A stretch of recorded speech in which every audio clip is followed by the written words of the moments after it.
Je suis Serge Lecourt, je suis professeur titulaire au département de psychologie de l'Université de Montréal. Je suis également psychologue clinicien et directeur du laboratoire d'études sur la régulation des affects et la psychopathologie. En fait, autrement dit, ce qu'on fait, c'est qu'on s'intéresse à comment les gens gèrent leurs émotions, puis c'est quoi les liens de ça avec les problèmes de santé mentale. Par exemple, un projet en cours, c'est sur la tristesse en lien avec la santé mentale. Quand on regarde la recherche, la tristesse, habituellement, elle est associée à un fonctionnement plus pathologique, par exemple la dépression. Et c'est curieux parce que la tristesse adaptative, elle a évolué avec nous, puis on est équipé par la tristesse pour gérer les pertes. En fait, ça se fait par un processus de deuil, et la tristesse, c'est l'ingrédient principal de l'expérience de deuil.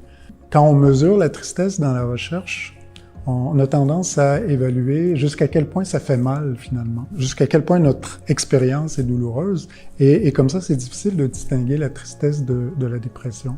Si on s'inspire de la recherche sur le deuil, on peut voir que la tristesse est quand même vécue différemment de la dépression. Par exemple, dans le deuil, quelqu'un peut avoir de la peine, hein, mais quand il arrête de penser à la personne qu'il a perdue, il peut vivre des émotions positives, puis même rire, puis des choses comme ça.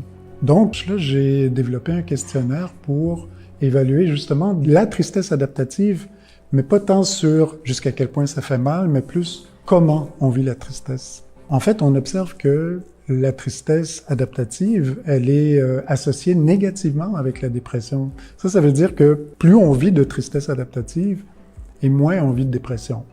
Et en même temps, la tristesse adaptative, elle est associée positivement avec, par exemple, la satisfaction de la vie et avec le fait de vivre de la joie dans la vie quotidienne, si on veut, et dans le fait d'être résilient.